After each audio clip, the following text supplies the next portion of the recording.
Let's roll. Level 2 has begun. This is SportsRage. I'm Morency. Paul Bovey in the house with us. George Kurtz will step up, and then Ian Cameron's going to throw it down with us. We got a full house tonight.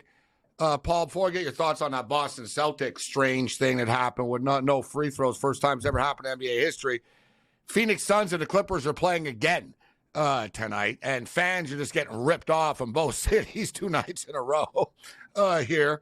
But it's 2020 right now. Late in the first quarter of play, there's 2 minutes left. What do you make of this game? Phoenix are laying 7.5 right now. The Clippers just took a 3-point lead. I actually tied it into a money line parlay tonight, okay?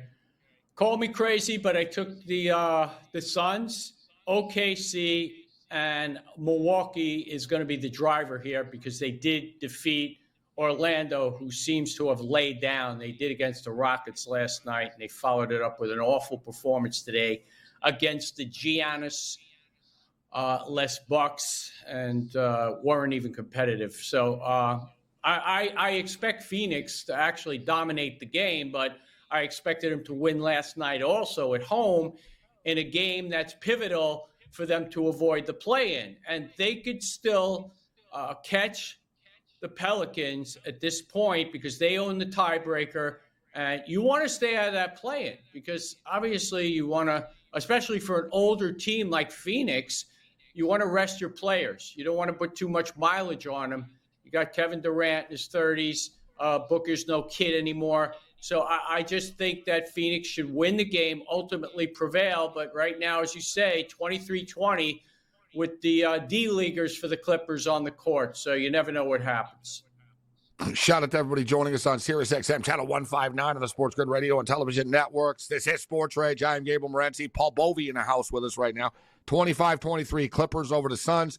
44-42 Minnesota and Denver late in the first half. The game has slowed down, so I guess we're finding out why the total was so low this evening. So, Paul, the Boston Celtics are the overwhelming favorites to win the Eastern Conference. They're the pretty big favorites to win the NBA championship as well. Last night, they take like 52 three-point shots. They don't attempt a free throw. But with that being stated, these games don't matter for Boston right now. And now, as you just mentioned, Giannis has got the calf strain, which I'm sure whatever. I don't know how severe this is going to be moving forward. But can anyone beat them in the Eastern Conference, Boston? Or are they just going to the finals? It doesn't appear like anybody in these can beat them. I just don't think they're that good. I mean, they lost back-to-back games to the Hawks. And yes, when you live and die by the three-point shot, anything can happen. Now, I know I'm going to sound like a homer. You've heard this before. You've heard this rhetoric come from my mouth previously, but the Knicks could actually give this team a tussle. And I don't think the Celtics really want to see the Knicks. I think the loss of Randall will hurt, but they got back Anunoby, and I think that's critical to their chances. But Jalen Brunson, you can make an argument that this guy is the MVP of the league. I mean, he had another 40-plus point game. I know I'm going to get some shade because of that, but this guy has been carrying this team. And ultimately, the Celtics, to me, are beatable. Yes, they had no free throws the other night. They don't care. That's the issue. And last week, I don't remember if I gave it out on the show, but they played Portland. They were 17-point favorites. They've locked up the best record. So they're basically like a lame duck team. They have nothing to play for. And so they're just giving half an effort. They hoist up shots.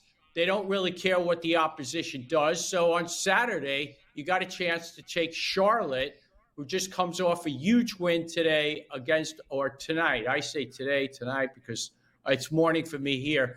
But they beat Atlanta, courtesy of a 38-22 fourth quarter, by which they outscored the Hawks by. And, Charlotte will probably put some points on the board. But right now, Boston doesn't care. And they got the Knicks tomorrow night. And I have a feeling that they probably would want the Knicks to beat them because I don't think they want to see the Knicks in the first round. And if the Knicks drop down to the 4 seed, they'll see them in the second round. So I think if the Knicks stay in the 3 or catch Milwaukee for the 2, ultimately the Celtics would hope that the Knicks get knocked off, because I think the Knicks are their most formidable opponent at this point. I really do. And I'm sorry to say, but the Celtics are vulnerable. They could lose. I agree with you. I think the Knicks would be a matchup that Boston wouldn't want to deal with. Jalen Brunson, as you stated, he can beat anybody in a 7-game series. And the addition of Anunoby, I mean, what's their Knicks record when Anunoby's in the lineup?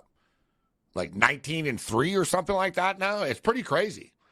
Like, he really is. Crazy. He's almost like the Rudy Gobert is for the T-Wolves. Like, he's that good of a defensive player, right? And he's playing for money as well, so he's really like, he's got an extension coming up, but he's just locked in right now. Makes such a difference on the court for the New York Knicks. And you know what's good about OG Anunoby, too? He did this with the Raptors, Paul. If you remember, he hit a big three-point shot at the buzzer once in the bubble against the Celtics to send the series to 7 games. He's pretty good in the clutch. Like, he's a guy that's played in a championship before. He's played in a bunch of playoff games before. He doesn't shy away from shooting the ball in a big moment if he's open. So he's going to be a massive addition for the Knicks in the playoffs. Yeah, and he's got a very calm demeanor, which I like. And look, again, I'll say it, Mitchell Robinson back in the lineup. They needed him. Yeah, the loss of Randall, he'll be missed. And I made the point when he first got hurt that he wasn't coming back, because I know from a guy that's had 9 dislocated shoulders before I had surgery. Surgery is going to be for him mandatory. I don't think you'll see him in the playoffs. And if you do, he won't be very productive. But I still think that the team is starting to gel. They're getting better. And ultimately, they could be everything that the Celtics won't want, and then some. So we'll see what happens. But it should be very interesting come playoff time how all these games play out. There's a battle for the play-in positions or to avoid them. Philly, Miami loses tonight. Dallas blows them away. The Mavericks have been playing great basketball of late. I don't know how far they could go. They'll likely take on the Clippers in the first round, and I got to give the Clippers the edge at this point. I think that they're getting the rest they need for Kawhi and Paul George, and Westbrook is back, and I think these guys are going to be a load come playoff time. Paul, always great stuff. Thanks for taking the time to be with us. Next week, the playoff picture will be set, and let's get into the NFL draft a little bit, because I know you definitely have your eye on that as well, as we're about 2 weeks away from the NFL draft. Thanks, Paul. Thanks, guys.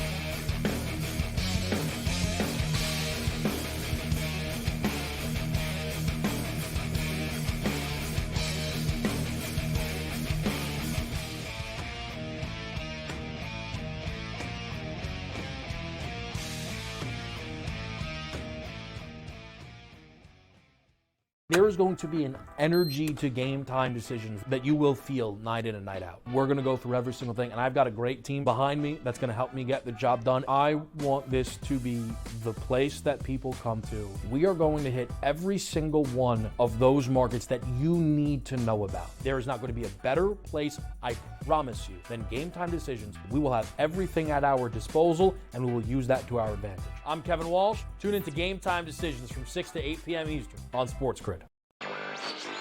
I mean, is it pretty much cut and dry that NC State is the biggest surprise of the weekend? I mean, I don't think anybody's bracket had the Wolfpack going this far. I think they're going to find a way to keep this one close. And we all know Purdue's tournament history under Matt Painter. They've had a lot of early exits when they've been good teams, and maybe this is the time they'll exercise their demons. It's kind of like when Virginia lost to that 16-seed UMBC. Newswire, only on SportsGrid. We had the best team in Colorado losing. So there's it's not even like Colorado's going to sit on it, right? I mean, there's no way in the world we're not getting one more goal. We're going to cash this ticket. Cha-ching, cha-ching. I love the bet. I love the price. I think that's, like I said, that's one we're going to have to, we're telling everybody right now. They're probably moving it in risk rooms everywhere. right now based on us giving out this information. In-game live, prime time, only on SportsGrid. North Carolina come back, take the lead, and then somehow Alabama punches back. A true classic. Like, the word classic gets tossed around loosely a lot, but that really was a true classic. Great point earlier about Arizona.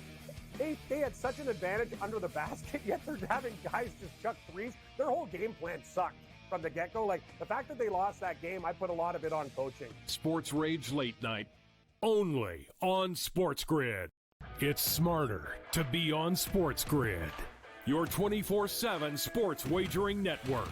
The early line. Magical and historic season in Lincoln, Nebraska continues. He is the best player in the NBA, but also in the biggest moments where the national media is watching. Newswire. Something that we have never seen happen before with one of the iconic coaches in the game. Pharrell, coast to coast. The team covers. It's automatic. It's every time. Not sometimes. It's every time. Game time decisions. Luka is actually far more dangerous from three on the road this year than at home. This game here tonight, you may want to consider taking as many points as humanly possible. In-game live, prime time. We got not one, but two coaches fired systems in place. SportsRage Late Sort of Night. has letdown written all over it. It's going to be hard to match the emotion that they played with the other night. It's smarter to be on SportsGrid.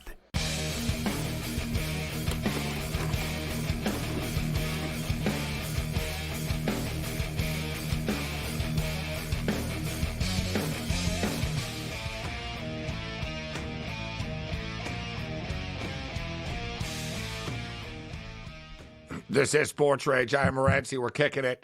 The SportsGrid radio and television networks. 52-49 for the Minnesota Timberwolves over the Nuggets at the half right now. We got a close one. T-Wolves were getting 7 points in this game. The total closed at 214. It's 211.5 right now. And the Phoenix Suns have gone on a run. They're up by 10 on a Clipperless Clipper team tonight. They're laying 13.5 in-game. It's 220.5 right now. We've just come to the end of the first period of play, and the only NHL game that's going on right now between the Vancouver Canucks and the Arizona Coyotes, who are going to be moving to Salt Lake City next year. The Canucks were dominant in the first period. They were out shooting them 8-1 at one point. I think it ended up being 9-2 or so after the first period, but it's one of those, it's always scary when you dominate a hockey game that much and you don't score, and it's scoreless still right now in Vancouver. George Kurt steps up. What's going on, George? How you doing tonight? Well, I'm doing all right, Gabe. Earlier this week here in New York, we had the eclipse, right? We had to wear those glasses.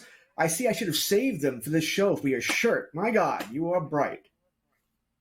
I appreciate that, George. It's to keep people awake and alert. Touche. Touche. You said that it's my golf shirts, Masters Week. One of my golf shirts. You said that the eclipse is in New York. You know the eclipse was worldwide, though. Well, I think it was, I guess as far as the brightness was here, we had a chance to see it where it was going to be at its full, which generally we do not get. And we won't get again until, I think, something like 2044. Montreal's close to New York. Montreal was actually like ground zero for it in North America. For whatever reason. So the East Coast got it big time. I didn't see it at all. It wasn't it was really all cloudy that here. much. Cleveland got it, right? I think we saw the ballpark at Cleveland. Here, it got a little darker, but nothing extravagant, a little darker. I went out and looked at it, but it wasn't like you could have played ball. You could have done anything you wanted. It wasn't dark. If I didn't know it was an eclipse, I wouldn't have known. No. It goes to show how much pollution and stuff is in the air. Yeah, well, you know what I mean? Like you look it up, you're like, I don't know. I guess it's there.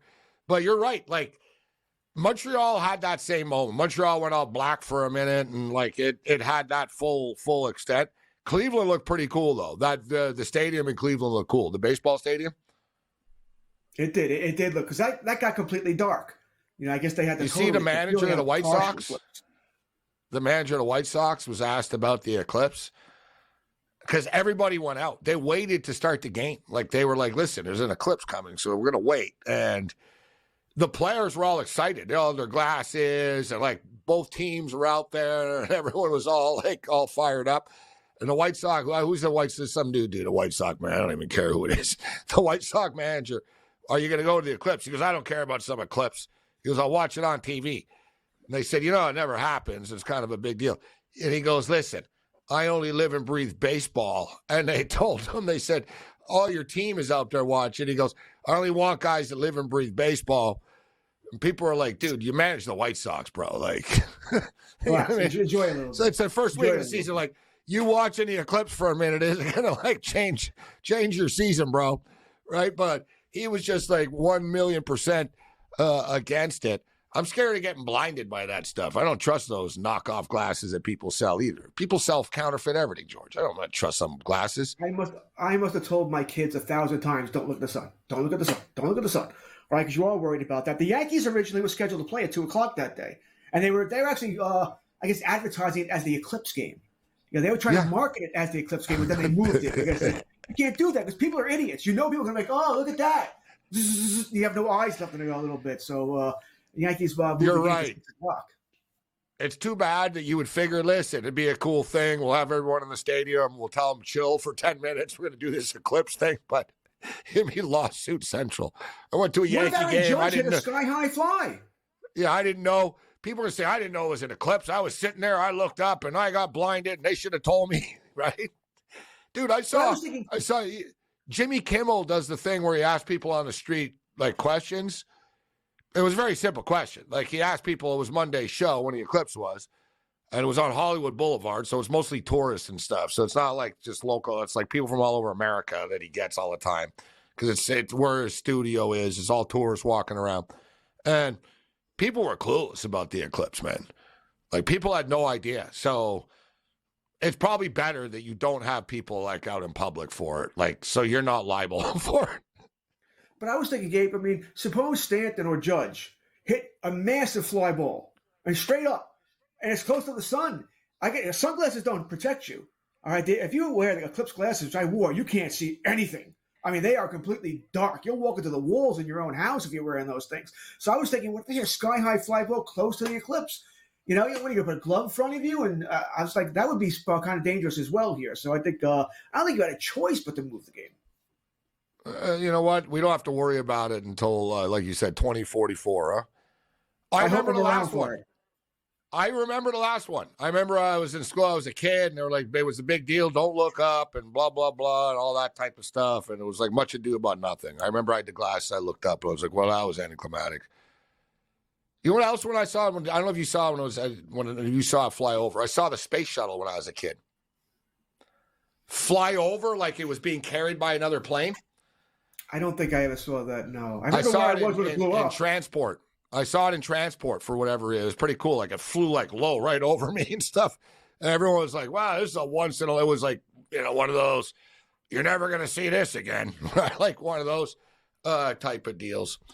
All right, George. So, yeah, scoreless after first period of play in Vancouver. And the Edmonton Oilers win tonight without Connor McDavid.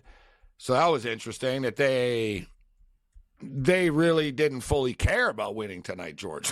Like, they did. I'm not saying the players on the ice didn't, but you know what I'm saying? They're like, whatever. First place isn't the be-all, end-all. Connor McDavid's not playing. And it was up to him. They didn't hold him out, which I thought was weird, actually, George. Just on another thing. Don't give so much information if you're the team. Right? The coach basically said, he's cleared to play, but it's up to him. Don't say that. Just don't say anything. Just say, I don't know. We'll find out tomorrow if he plays. We don't know. Right? Like, there's no, you don't have to. No one's going to boo him anyway, but you don't want to make it sound like he didn't want to play tonight. Yeah, exactly. Because we all were playing for first place. Remember what the Yankees did with Stroman when he didn't want to pitch opening day? And Boone said it. Rather than say, we decided to go with Nestor Cortez. He actually said Stroman didn't want to alter his routine, and Stroman caught some flack for that. Oh, you can't change your routine to pitch opening day. Why say that? Should be Why say it? Yeah. You know what people are going to say? You should be honored to pitch for the Yankees on opening day. What's your problem? Exactly. You're not a winner. He's not a competitor. You can't change your routine 3 weeks away? Yeah. And he caught that kind of flack. I don't know. Like I think Boone's made a mistake. If the Oilers didn't win tonight, I guarantee you there's jackasses sitting in a bar in Edmonton going, freaking McDavid, we have first place on the line. I heard a coach say he could play, but he didn't want to. That's what'll happen. That's why you don't say anything. Just don't say anything. Especially in Edmonton, they're nuts. Like, the media's nuts. That same jackass, George. by the way, if McDavid played tonight and got hurt and misses a couple of games, why is he playing in a game that doesn't mean anything? We're going to make the playoffs anyway. It goes, but it's just Yeah, like Toronto media are saying that Matthews should play to get 70 goals. I'm like, who cares about 70 goals? Who cares? You guys will be all the same people are going to bitch if he takes a puck to the face and he misses the first round of the playoffs, right? Oh, he was trying to get – who cares if he's got 66 or 68 or whatever, right? Who cares? Like, he's got 1 million goals. Good for him. You know what I mean? Like, people, and they're the stupid modern people with their takes. But with that being stated, so the Oilers – cut the lead a little bit closer to Vancouver. Vancouver need to, cut this off here. Get the 2 points tonight and finish this thing off so they can rest in the final games of the season. Agreed, right? Listen, I'm on the Canucks and the Dodgers to win the division. So, yes, win tonight. It's Arizona. They got smoked last night by Seattle 5-0. Take care of your business, please. Yeah, they'll break through. Scoreless. I bet the under 6.5, though. I said before the game I thought it was too high. I said I don't think Arizona's going to score.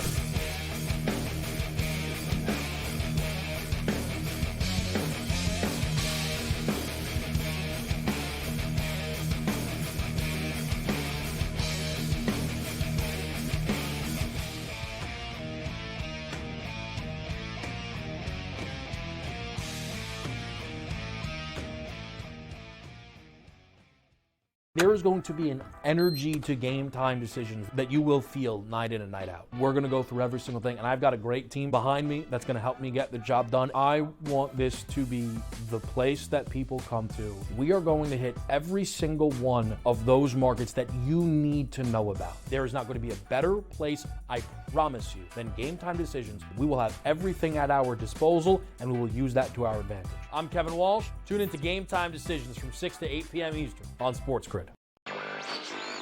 I mean, is it pretty much cut and dry that NC State is the biggest surprise of the weekend? I mean, I don't think anybody's bracket had the Wolfpack going this far. I think they're going to find a way to keep this one close. And we all know Purdue's tournament history under Matt Painter. They've had a lot of early exits when they've been good teams, and maybe this is the time they'll exercise their demons. It's kind of like when Virginia lost to that 16-seed UMBC. Newswire, only on SportsGrid. We had the best team in Colorado losing. So there's it's not even like Colorado's going to sit on it, right? I mean, there's no way in the world we're not getting one more goal. We're going to cash this ticket. Cha-ching, cha-ching. I love the bet. I love the price. I think that's, like I said, that's one we're going to have to, we're telling everybody right now. They're probably moving it in risk rooms everywhere right now based on us giving out this information. In-game live, prime time, only on SportsGrid. North Carolina come back, take the lead, and then somehow Alabama punches back. A true classic. Like, the word classic gets tossed around loosely a lot, but that really was a true classic. Great point earlier about Arizona. They had such an advantage under the basket, yet they're having guys just chuck threes. Their whole game plan sucked from the get-go. Like, the fact that they lost that game, I put a lot of it on coaching. SportsRage Late Night, only on SportsGrid. It's smarter to be on SportsGrid, your 24/7 sports wagering network. The early line. Magical and historic season in Lincoln, Nebraska continues. He is the best player in the NBA, but also in the biggest moments where the national media is watching. Newswire. Something that we have never seen happen before with one of the iconic coaches in the game. Pharrell coast to coast. The team covers. It's automatic. It's every time. Not sometimes. It's every time. Game time decisions. Luka is actually far more dangerous from three on the road this year than at home. This game here tonight, you may want to consider taking as many points as humanly possible. In-game live, prime time. We got not one, but two coaches fired systems in place. SportsRage Late sort Night. Of has letdown written all over it. It's going to be hard to match the emotion that they played with the other night. It's smarter to be on SportsGrid.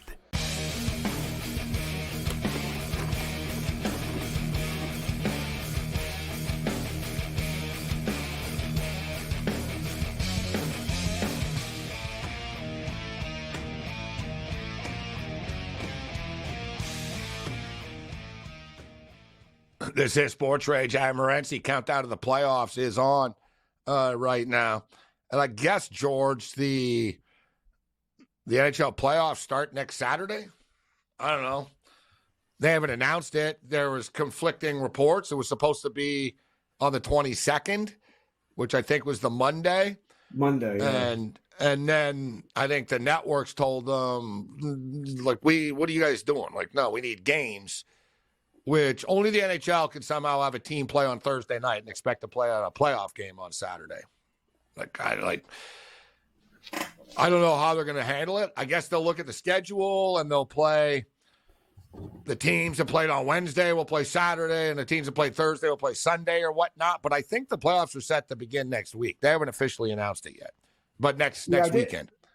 I did hear they were going to begin on the weekend, so I would assume Saturday, Sunday at the latest here. But you're thinking logical, right? Okay, you play Wednesday, you'll play Saturday. You play Thursday, you'll play Sunday. That's logical. NHL don't do logical. No, I was just thinking that. They're going to be like, no, it doesn't matter when the Rangers played. We're putting them on now. Exactly. They don't care. They're going to be like, no, you're right. Plus, if the network wants, just for giggles, if the network wants Islanders Rangers on Saturday, Islanders and Rangers are playing Saturday. That's what I'm saying. No, if you're a good team, you're getting screwed. You're playing. And it's funny. I was thinking for Vancouver because I want to go to the game. And I'm like, man, I hope it's on a weekend, right? And I want to go. And the way I'm thinking about the league, I'm like, oh, yeah. Vancouver will play Sunday night. They're not putting Vancouver in some prime spot on it. Like, I was just thinking right away, I'm like, they're not putting them on Saturday afternoon, they're a West Coast team. They're not putting them on Saturday night TV. Not with these big prime, not with the Leafs and, we'll put the Leafs versus the Panthers on Saturday night or whatever, right? Like, the Rangers, who are the Rangers playing? Who's their Rangers matchup are likely to play, they'll play the... Oh, it depends. It depends on the... It depends, right. Yeah. That'll be a game they want. Crosby versus the Rangers? Imagine if they got the Red Wings. They could sell original six. Red Wings haven't been in the playoffs forever. Patrick you know what I mean? Yeah. Big hockey market, Detroit. Like, so I'm just sort of like, like when we guess when the NFL playoff game's going to be, we always know. You pencil it in. Houston Texans Saturday afternoon. Right? You're like, all right, Texans go here, right? You sort of fill it in. Jags go here, right? So NHL, I'm like, oh yeah, Vancouver will be like the last game on Sunday night or something like that. They'll be like, yeah, whatever, give them a night game at home, but we don't care on Sunday night. Well, it would almost be logical anyway, right? Vancouver would likely be the latest start time on the East Coast. Yes, but they're going to get a good team, Vancouver. So they're going to play like the LA Kings or the Las Vegas Golden Knights or something. So they could get some love on American TV. I feel bad for the Canucks. I mean, hey, you finished first place. Congratulations. What go a play reward. The Golden Knights. Right, go play the Golden Knights. Have fun. Although, listen, every series in the West Coast, West Conference is rough. No one has an easy one, right? I mean, what? Who's Dallas going to play? Nashville? As it is right now, Vancouver gets Nashville. It's flipped around. Like as of last night. Nashville. Yeah. I think it's going to be Nashville or because the problem is Vegas and LA keep switching this wild card stuff, right? And they're going back and forth all the time. Edmonton have won enough, so Edmonton are going to be the second place team. And it's going to be second versus 3. Let's see right now. St. Louis isn't out of it yet either, by the way. They're chasing both Vegas and LA. These two teams keep choking. It's epic playoff stuff, George, but it's so counterproductive, isn't it? Like, how the hell do you have these best teams playing against each other in the first round? Like, we're going to have all these crazy playoff series, fine, but we need to identify, and that's why I always say, too, like, you're better off not being in that top. It's almost like the March Madness. There's like a bracket to this, and the better teams play the better teams. If you're a loser team, you have an easier path. It's crazy. Think about the Eastern Conference for that. That sort of backs up what you're saying there. The Rangers look like they're going to play Pittsburgh. Boston, assuming they finish first, will play Tampa, where Carolina will face the Islanders. You think Boston would rather face the Islanders than Tampa? I think so. But because of the insane, we got to play inside the division first, Carolina gets the easier matchup. Like I said, it's going to be good. All right, here's the playoff watch. It's fun matchups, but I don't think it's fair to the teams and the players. The players have, they've been pretty vocal about it. I don't know why they agreed to it or why they weren't more vocal about it or they didn't have the power about it. But Sidney Crosby, he basically said, I saw an interview with him, and he said, I saw a commissioner, I told him the playoff format sucks.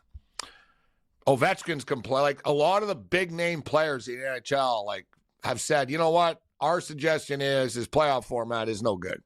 And it's not rewarding the best teams, right? It's punishing the best teams. It just is. So, but like I said, it is a fluid situation, but it's pretty epic. Boston versus Tampa. Who would you take? It's tough, man. I lean Boston, Tampa. I think Tampa as well. I think Boston is Tampa a great coming regular on, season Boston team. are coming down a little bit. Don't you think? I see Tampa ready to raise it up a notch. I think Boston are tired a little bit. I just think Boston is a great regular season team, but a one-line team. In the playoffs, you can shut down one line. That's what screwed them last year against Florida. I think it'll screw them against Tampa again this year. I would go Tampa in 6 in that. I think Tampa would take care of business. I think they could beat them. One thing, guys, we know too about Boston like to bully you and sort of do all this. You can't do that to Tampa. Tampa have a bunch of big dudes. They're dirty. They've been around. They know all the playoff tricks as well. They've won more than Boston, right? That's the thing. Boston normally have this. We're better than you. We have a better pedigree than you. We're more fundamentally sound than you. We're tougher than you. Tampa's like, dude, you've won one cup in 20 years, or 30 years. You guys don't scare us, right? Tampa, it'd be a fun series though. Florida and the Leafs. It's almost like Charlie Brown and Lucy. Even if you hate if it's not you, but even if somebody is a Leaf hater, it's almost like cruel and unusual punishment at this point. Can they actually win a damn series? It's not a great matchup. Again, I don't trust Bobrovsky at all. All right, I just don't when playoff time comes. But that being said, Florida, I know they're playing. They're in a little bit of a lull now. Maybe they're just waiting for the playoffs here. But I think Florida's the best, one of the best teams, if not the best team overall in the East. It's that they just haven't played like it over the past 3 weeks. I'd go Florida in probably 6, maybe 7. They played last year. It went 7. Rangers would get the Capitals as of now.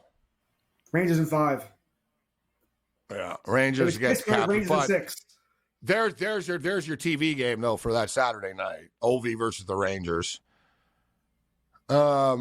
Carolina would get your Islanders. Yeah, they always beat the Islanders every damn year. I'm so tired of playing Carolina. Carolina in 6. Every year. That's just sort of boring. You're being nice 6. I didn't even say 5, but what about that's the other problem. That's the other thing with this playoff format. You're playing this second or you're playing your division. It's much better when it's just random. It's we're playing this team this year. That's cool, right? And you don't get that ever. It's the same matchups every year. Like I said, it's all deja vu. Florida, they played last year. Carolina are the others. So now you got Patrick Waugh, but Carolina are a damn good team. Western Conference as of now, Dallas Stars versus the Golden Knights. So that's same thing. The Dallas Stars have had an amazing year, and the reward is to get the Vegas Golden Knights. For joy. I think Dallas is the best team in the NHL right now. So I'll go with Dallas, but that's a brutal series. And that's also a series, by the way, there. Whoever wins is going to be beat. He's going to really be beat up. I'll go Dallas in 7. That's going to be a painful, long series. Colorado versus the Jets. When does Scheifele get hurt? Game 1, tough for the 2? Jets. Tough for the Jets. It's hurt every damn time. I don't think Colorado's as good as they have been here, but I'd go Colorado at 6. It would be Vancouver and Nashville. It would be Vancouver and Nashville.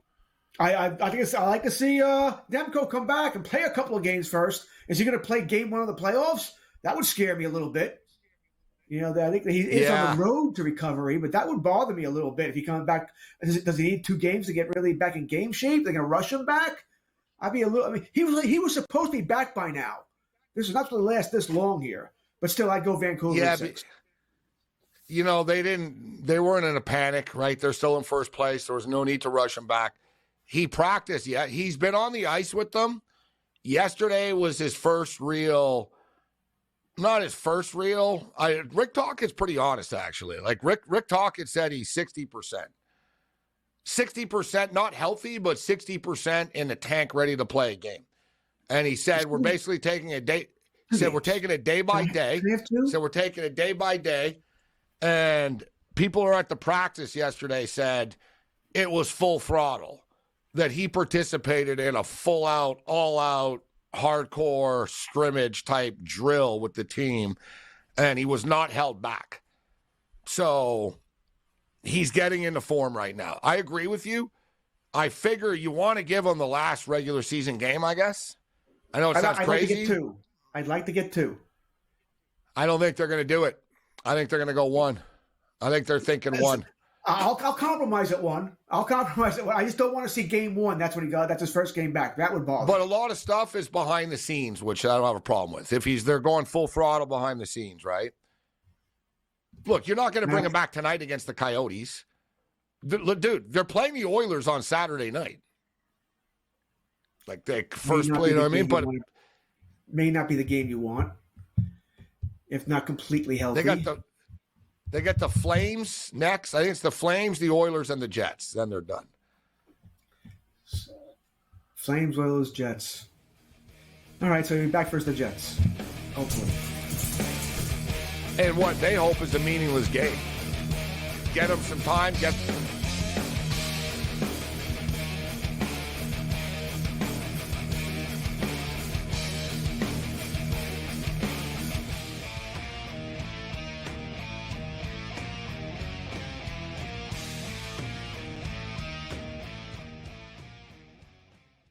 There is going to be an energy to game time decisions that you will feel night in and night out. We're going to go through every single thing, and I've got a great team behind me that's going to help me get the job done. I want this to be the place that people come to. We are going to hit every single one of those markets that you need to know about. There is not going to be a better place, I promise you, than Game Time Decisions. We will have everything at our disposal, and we will use that to our advantage. I'm Kevin Walsh. Tune into Game Time Decisions from 6 to 8 p.m. Eastern on SportsGrid.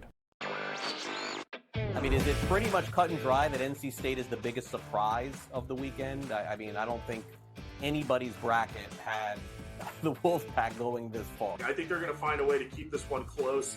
And we all know Purdue's tournament history under Matt Painter. They've had a lot of early exits when they've been good teams, and maybe this is the time they'll exercise their demons. It's kind of like when Virginia lost to that 16 seed UMBC. Newswire, only on SportsGrid.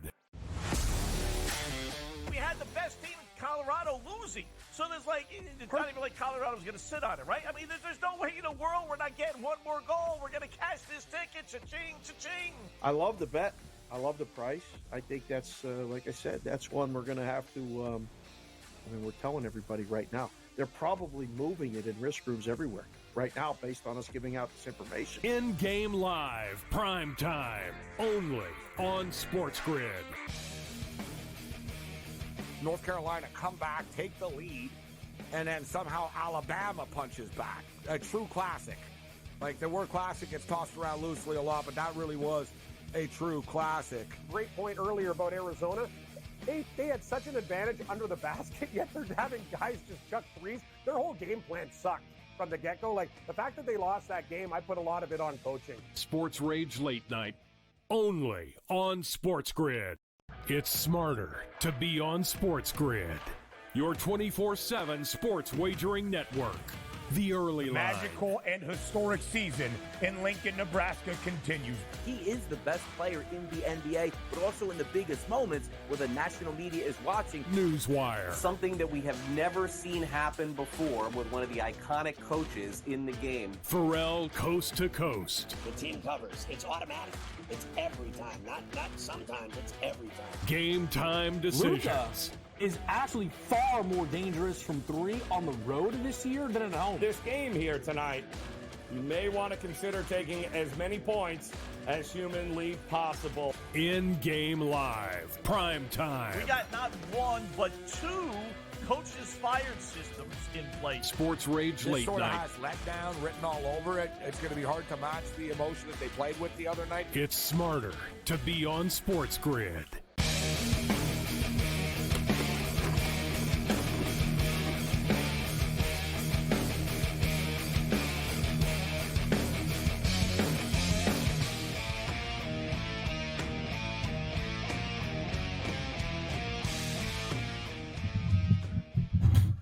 Man, you see it time and time again. I always talk about it. I brought it up. It's the dreaded first period. You dominate. You outshoot the other team in hockey. You see it in soccer as well, but it happens in hockey a lot. And the other team scores early in the second period. Next thing you know, even though you've been dominant, you're losing 1-0, and it's exactly where the Vancouver Canucks find themselves right now, trailing 1-0 to the Arizona Coyotes. I would still expect Vancouver to come back and win this hockey game. Updated number right now, the Canucks are actually plus 100 to win the game. The Coyotes are minus 130, and the in-game total is 4.5. So I actually do think Vancouver will come back at plus 100 and win this hockey game. NBA basketball, we got a good one going on right now. 76-74 T-Wolves in-game total all the way up to 221.5. We're on the over 214. And we're on the Denver Nuggets and the moneyline parlay with the Vancouver Canucks. Phoenix and the Clippers is a close one right now. Phoenix are having a problem, even though no one's playing for the Clippers. 56-55 for the Clip Show over the Phoenix Suns right now. Cam Stewart went to the hockey game last night. He saw Austin Matthews score his 66th goal of the season. And now he's going tomorrow night to the New York Islanders with George Kurtz. It was Cam's birthday. And I was online, and I said, you know what? Because he was talking about getting Islander tickets last week. And I told him, don't worry, Islander tickets won't cost that much. And I decided to put my money where my mouth was. And I said, you know what? I'll just buy him the damn tickets. And I know you live near the arena, and he was going to go with you, Kurtz. So you guys are going tomorrow to the hockey game. Islanders and Canadians should be pretty cool. It should be loud, should be exciting to be at the UBS for that guy. I know the Islander fans, it could be a rabid fan base. I have not been to a hockey game yet at UBS. I've been to concerts, been to 3 or 4 concerts, but not to a hockey. So I'm curious about the atmosphere. You know, because I'm going for the old Coliseum days where you went to so many games and that building shook. Yeah, I've actually shook during playoff games and big-time games here. And it is a big-time game tomorrow. As a fan, I do worry that they just beat the Rangers. They play the Rangers again Saturday afternoon at 12:30, which is going to be a war zone, by the way. Right after what Laviolette said yesterday, that Pelech was a vicious hit, Dobson was a vicious hit. That's going to be a war zone at 12:30 on Saturday. So the Islanders cannot afford to look past the Canadians, but they tend to play down to their competition. All right, Canadians not in a playoff spot. They have good young goal scorers, Suzuki, Caulfield, Slavkovsky had a hat trick last night. Kind of game that scares the life out of me. Can't be stupid, Islanders. You're not guaranteed a playoff spot yet. You need to get 2 points tomorrow. Saturday at the Garden is going to be tough, and then they play Pittsburgh next week, which might be a winner get in. The Montreal Canadiens just scored 9 goals in their last game against the Philadelphia Flyers, a 9-3 win. They did lose 3 in a row before that. The Rangers beat them 5-2. The Leafs beat them 4-2. Tampa beat them 7-4. It did beat Florida 5-3. But as you stated, one thing about Montreal, on any given night, they can put pucks in the net, right? They've got guys that can score goals on that team. They play an offensive style of hockey. And now it'll be a good atmosphere there tomorrow. Like you said, Islanders battling for a playoff spot. Patrick Waugh coaching against his former team. There's Canadian fans everywhere, bro. There's going to be like Habs fans and Patrick Waugh fans and Patrick Waugh jerseys and all that in the building tomorrow. It'll be a good atmosphere. I think my favorite player or person or someone associated with the Islanders is probably Patrick Waugh. All right, I just like the way he holds himself in the press conference. I think he's interesting. He's certainly not boring, and he's loud. He can do that whistle, right? He can do that whistle without even trying. I mean, no fingers, no real. Just does it. No, I told you that during the practice. That's during the weird. Practice, yeah, it freaked the Islanders out in the first day of practice. There's no one seen that. They said he anybody. whistles without a whistle. He just whistles on his own without a whistle, and you hear him across the ring. He's intense. He's a player's coach, though, right? He understands players. He's, you know what I mean? He's having fun. He's definitely chilled out, though, right? He's definitely eased up than his first go-around in the National Hockey League. He was a lot of these French coaches from Quebec are the same. They're very hothead-like and over the top. And it doesn't work, like, for the most part. Like, look at Michel Therrien. He had his runs, but he would also always just sort of, like, eventually snap when he had the epic meltdown when he ripped his own team in Pittsburgh. It happened a couple of times in Montreal. Patrick Waugh. I mean, Patrick Waugh, and he owned a Quebec junior team for years, right? And he was the coach, too. He used to get in, like, fistfights with the other coaches and stuff, like in the parking lot. Like, literally, he'd have guys in headlocks, and, like, he was really, like, over the top, climbing glass to get people. Like, you know what I mean? Like, he was living, like, a crazy life. And I think he realized in the NHL, like Bob Hartley, a good example, another one. Bob Hartley won, right? He's another Quebec coach where Bob Hartley was just like over the top and like so over the top, he can't get a job anymore type of deal because he was just too mean and too crazy and a lot of those old coaches. So Patrick Waugh, I think, has done a nice job adapting to the modern NHL player. They seem to like him too. I know I like him. I like him. I did worry when he first came on because what you're talking about, his reputation. I'm like, oh, that's not going to play in New York. Granted, the Islanders aren't the Rangers. They don't have quite the media content, but I thought, oh, that's not going to play here. It'll be a nightmare here. But maybe he's adapted, maybe he's learned, whatever it is. I just think it gives them respectability. All right, it gives they have to listen to him because it's Patrick freaking Roy. If he's not the best goaltender of all time, he's top 3. So you have to listen to the man. So I like it. I don't know if he's done really all that much better than anybody else. Their record, they're probably going to make the playoffs, but it's not all that much better than anything. But I'll say this. I think Lamoriello needs to go. I think the game has passed him by. I don't know if that's going to happen in the offseason. I would hope. But if Lamoriello does go, I hope Roy stays. George Kurtz kicking it with us. I think Raw will be there. So let's check in with the Diamond. And we've got breaking news as far as Ohtani's interpreter is concerned. So the former interpreter for superstar Shohei Ohtani is facing federal charges related to alleged theft of millions of dollars from the slugger. A source with direct knowledge of the investigation confirmed to ESPN tonight. And the New York Times was the first one to report this, that he is he's in negotiations right now to plead guilty, and the investigation is racing towards a conclusion, which confirms Ohtani's claims that he was robbed. Because as we stated, you can accuse someone of stealing $4.5 million from you publicly and not actually file a police report. Ohtani filed a police report, right? That was the big difference. And that's why I told people at the time, he's not lying because he wouldn't go to the police and tell them that he had $4.5 million stolen from him if he really didn't, right? Because then it would be really bad. Now it's pretty much confirmed. Like I said, the FBI, people are just they're covering up. Baseball would cover stuff up. I'm not naive. All right, baseball would point blank cover stuff up if they could. The FBI would not. The FBI has zero interest or anything to gain by covering up for Ohtani or the interpreter, George. We're also in different times. 70s, 80s, they covered up DWIs and stuff like that. Nowadays, you get arrested. Right, so I know it's a minor crime compared to this. There's also more to the story saying that he may have stolen more than $4.5 million. All right, I think he's got more than that too, and that he changed the settings. It's a question that I asked: How did Ohtani not get notified? I said, my bank notifies me for a couple of dollars. It doesn't make sense. Well, it was $4.5 million, but that the interpreter changed the settings so that he wouldn't get notified.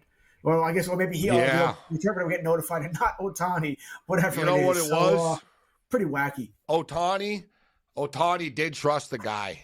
Madden, the manager of the Angels, who that guy doesn't, that guy, he doesn't, he shoots straight, bro, whether you like it or not. You know what I'm saying? Like, Joe Madden, he's going to say whatever. He doesn't, and he was asked about this, and he was the manager. And he said the interpreter, he said the interpreter was with Ohtani all the time, and that the interpreter, Ohtani, trusted the interpreter with his life. He said, Ohtani trusted his interpreter with the dog that he loved. He trusted him to pay his bills. That was the thing. He wasn't just the interpreter.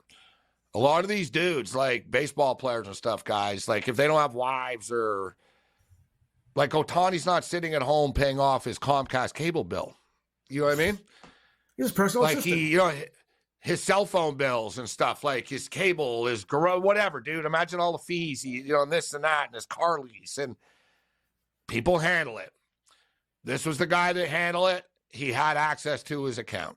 Not all of his accounts. He had access to an account that he was using. And people say, oh, you notice $4.5 million. Well, Ohtani has a lot of money, bro.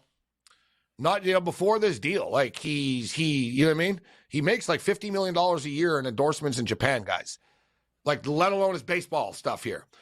So we're talking about somebody that makes over like $130, $140 million a year. It's possible he doesn't know that $4 million are missing, bro. It More than is. possible. I'm sure you know people, regular people, who have no idea about their finances. I know I do. I wouldn't notice. I wouldn't notice if $400 was missing, like George. Like I would look if I knew it was a certain number. Like, but in scale, you know what I'm saying? Yeah, I agree. Especially if he's not looking. Like once he noticed, he knew, but he didn't look. Right? He didn't think like, oh, this guy's ripping me off. And another thing is, it's almost like siphoning off the top. He's probably doing 200 here, 100 there. You know what I'm saying? He didn't steal $4.5 million at once. Right? It was $4.5 million over a period of time that was taken. So it's feasible that the guy, so he's being charged now. So he's pled guilty. He's copping a plea here right now. I'm curious. So what that plea would be. Ohtani's hot right now, too. He's killing the ball. Eh? Now this is cleared. He's going to go all. He's going to go off. I was thinking the same thing. Right? He's comfortable now. He knows, okay, he accepted it. Because listen, it's got to be rough on Ohtani. That was pretty much his best friend, right? You already said that was the thing. He was hurt that his friend, not only stole from him, but publicly put him in this investigation. You know what I mean? It was insane. Now doesn't have him. He also doesn't have his friend anymore. Someone that he truly trusts, right? I mean, that's got to be brutal. It's like pretty much it's like if your wife pretty much cheated on you, all right, and so stealing your money and going to use the wrong term. It's going to be weird for the new interpreter too. Imagine it as a joke if you're the new interpreter. You go, listen, if you need someone to pay your bills, you need someone to do something, just hook me up with your account. Like Ohtani would look at you. That might be too soon. Too soon, Mr. Interpreter.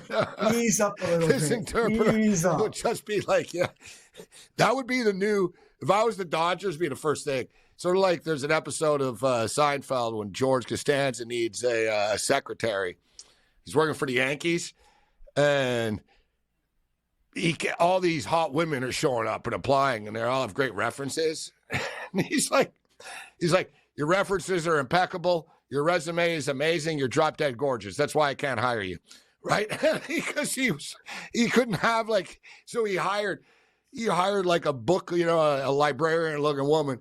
But it was funny. And if I was the Dodgers, I'd go through like a big questionnaire with the interpreter and stuff. Have you ever bet on sports before? Do you like sports? I would want someone that doesn't even know what sports is. You know what I mean?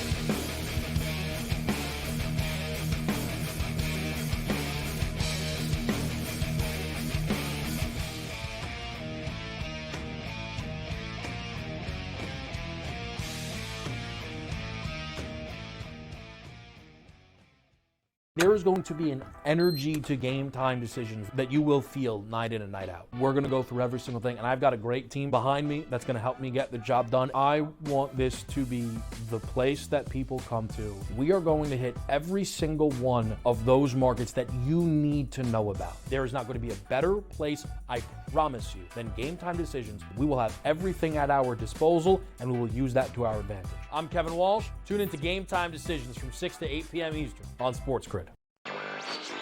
I mean, is it pretty much cut and dry that NC State is the biggest surprise of the weekend? I mean, I don't think anybody's bracket had the Wolfpack going this far. I think they're going to find a way to keep this one close. And we all know Purdue's tournament history under Matt Painter. They've had a lot of early exits when they've been good teams, and maybe this is the time they'll exercise their demons. It's kind of like when Virginia lost to that 16-seed UMBC. Newswire, only on SportsGrid. We had the best team in Colorado losing. So it's not even like Colorado's going to sit on it, right? I mean, there's no way in the world we're not getting one more goal. We're going to cash this ticket. Cha-ching, cha-ching. I love the bet.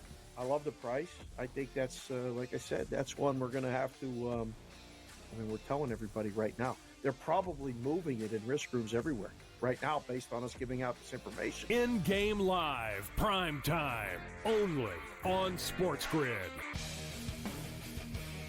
North Carolina come back, take the lead, and then somehow Alabama punches back. A true classic. Like, the word classic gets tossed around loosely a lot, but that really was a true classic. Great point earlier about Arizona. They had such an advantage under the basket, yet they're having guys just chuck threes. Their whole game plan sucked from the get-go. Like, the fact that they lost that game, I put a lot of it on coaching. SportsRage Late Night, only on SportsGrid.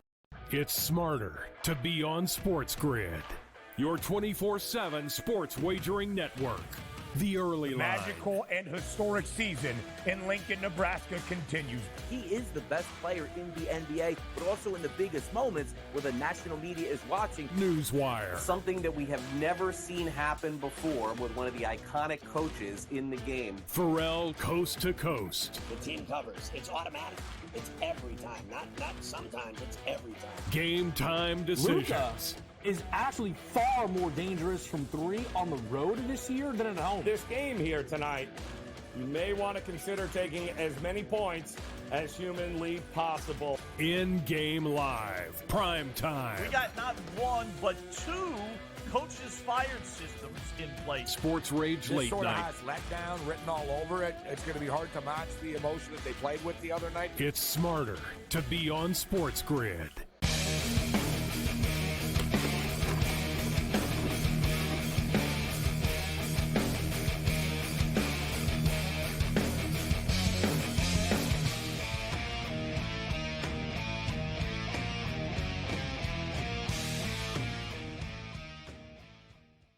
Roll. This is SportsRage. I am Morency. 83-80. 11 minutes left in the basketball game in the Mile High City right now. Make it 83-82. Minnesota just scored, but 11 minutes left. Close game. This game's been like a one-point game for the most part. There's been no separation between these two teams. Speaking of which, there's been no separation in this hockey game for the Vancouver Canucks. Still trailing 1-0. They are going on the power play right now. They're plus 120 on the money line. The in-game total all the way down to 3.5.